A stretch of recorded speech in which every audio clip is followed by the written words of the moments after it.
आता ही एक वस्तू आहे ए नावाची, तिचं वस्तुमान आहे m1.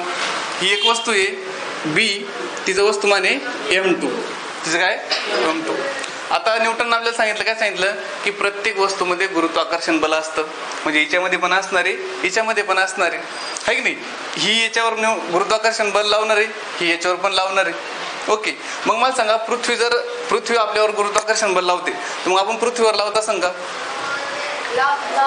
ऑफकोर्स लावतो. मग पृथ्वी कोण माझ्याकडे येत नाही, मीच कोण पृथ्वीकडे जातो. माझ्यातलं जे गुरुत्वाकर्षण बल ते कसं आहे, कमी, कारण माझं वस्तुमान काय कमी. आता पृथ्वीचं वस्तुमान किती मोजते का? म्हणजे मोजू शकतो आपण, मोजलेलं आहे, ते काही मोठी गोष्ट नाही.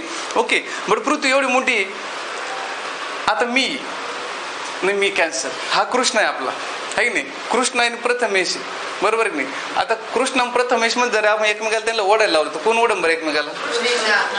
कृष्ण ओढून घेईन प्रथमेशला, उचलून फेकून देईन तो त्याला, बरोबर आहे की नाही. तसं मीन पृथ्वी, आता पृथ्वी मला ओढीन का मी पृथ्वीला ओढू? पृथ्वी मला ओढन का बरं? पृथ्वीचं गुरुत्वाकर्षण बल काय जास्त आहे, कारण पृथ्वीचं मास काय जास्त आहे, म्हणजे वस्तुमान काय जास्त. ओके, आता हे दोन्ही सारख्या वस्तुमानाची वस्तू आहे ए आणि बी.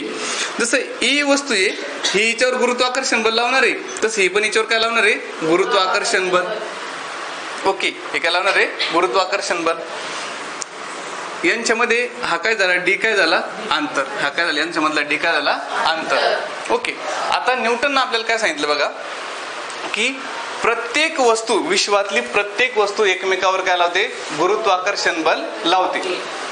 Every object in the universe attract each other, म्हणजे विश्वातली प्रत्येक वस्तू एकमेकाला ओढते, समजून घ्या. ओके, पहिली लाईन. नंतर हे जे बल आहे कोणचं, ही वस्तू आणि ही वस्तू एकमेकाला ओढ लागल्या, म्हणजे एकमेकावर बल लावू लागले. हे जे बल आहे कशावर अवलंबून आहे, दिस फोर्स. बघा, हा जो फोर्स आहे यांच्यामधला, आता याला ओढ लागलं, हा ओढ लागलं, म्हणजे फोर्सच लावू लागले ना. याला काय म्हणते, ओढणे, म्हणजे काय लावणे, फोर्स लावणे. आणि हा पण असं ओढ लागलं म्हणजे काय लावणे, फोर्स लावणे, म्हणजे बल लावतो. धनंटा. ओके, तर हे जे फोर्स आहे, हा जो बल आहे, हा बल कशावर डिपेंड करतो, हा ह्या दोन्ही वस्तूच्या, म्हणजे ज्या दोन्ही वस्तूमध्ये असणारे, आता हे दोघे समजा कन्सिडर करू आपण, हे दोघे एकमेकावर काय लावते, बल लावते. जर दिसत नसलं तरी पण बल लावू लागले ते. ओके, दिसतच तरी पण ते काय लावताय, बल लावताय. मग हे बल कशावर अवलंबून आहे, हे जे गुरुत्वाकर्षण बल आहे हे त्या दोघांच्या वस्तुमान म्हणजे वस्तुमानावर अवलंबून असते. कशावर, वस्तुमानावर. हे गुरुत्वाकर्षण बल दोन वस्तूच्या वस्तुमानाच्या गुणाकाराशी समानुपाती.